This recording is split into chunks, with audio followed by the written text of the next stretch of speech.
Hello Cheetah fans, and welcome to another exhilarating episode of Cheetah Chase. In this month's show, we highlight the final rounds of the Vodacom Super Rugby season. We meet adventurer and rugby fanatic Garth Lezard as he travels to rugby stadia across the globe. We find out from 3 new Springbok players how it felt donning the green and gold jersey for the first time. And we sit down to meet the new coaching staff for the upcoming Absa Currie Cup season.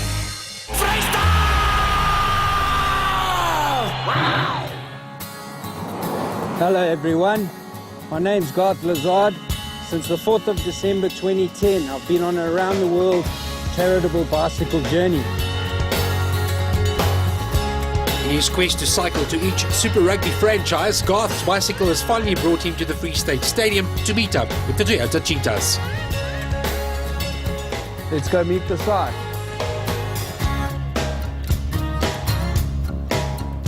Hello everyone, I'm talking to you now from inside the Free State Stadium, halfway line, home of the Toyota Cheetahs, the Super Rugby side, the Toyota Cheetahs, and the 13th team in my cycle between all 16 Super Rugby teams through 3 countries on 2 continents.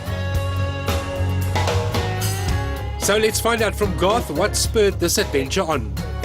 It was about combining the passion for global travel, the 4 countries per continent concept, with the passion for endurance sport, using the bicycle to power myself through the 4 countries per continent. As a graduate photojournalist, documenting it visually and taking daily notes to produce a product of the story, a book of the story. Raising awareness and funds for the disability charity, Leonard Cheshire Disability, the humanitarian angle, and then the spin-off projects with professional sport, and in particular the Super Rugby competition, where I decided the basic route for my cycle through New Zealand, Australia, would be to cycle between the Super Rugby stadiums, share my journey and charity with the teams, and try and get a little spin-off documentary project going. I started up at the Bulls in Pretoria, down to the Lions in Johannesburg. Now I'm at the Cheetahs. From the Cheetahs, I'll go down to the Stormers in Cape Town, from the Stormers to the Kings in Port Elizabeth, and then from the Kings to finish at the Sharks in Durban. And that'll be the journey. It's been great. The teams have been wonderful. I've been getting to meet them, attend a training session, get photos with the players, do a little HD video interview with a player or member of the coaching staff, just light-hearted questions. Rugby union, it's your bread and butter. Give us your earliest memory of the game.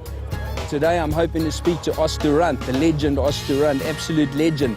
As we know, like there's only 6 teams that have ever beaten the All Blacks, there's only 6 players that have ever won the World Cup twice. 5 of them are Australians, but Os breaks the Australian domination of players who've won World Cups twice by being the only South African to have won 2 World Cups. Having met and interviewed the legend Osturant, we find out from Garth who else stood out in his global travels when it comes to rugby legends. Most memorable moment rugby related, it's got to be chatting to the legend Brian Lima. The concept for my journey is to cycle through 4 countries per continent. For the Oceania region, I did New Zealand, Australia, Veti-Levu, Fiji, and Upolu Island, Samoa. On Upolu Island, Apia, the capital, I got to meet the legend Brian Lima, the chiropractor, as he's known for his tremendous defense. And also, what a career, you know, 5 World Cup appearances. He won the Super Rugby competition with the Auckland Blues. He played for the Highlanders. Absolute legend and a wonderful guy. I really enjoyed chatting to him. And there you go, rugby related, that's definitely my highlight, although I'm sure Osturant will take the cake.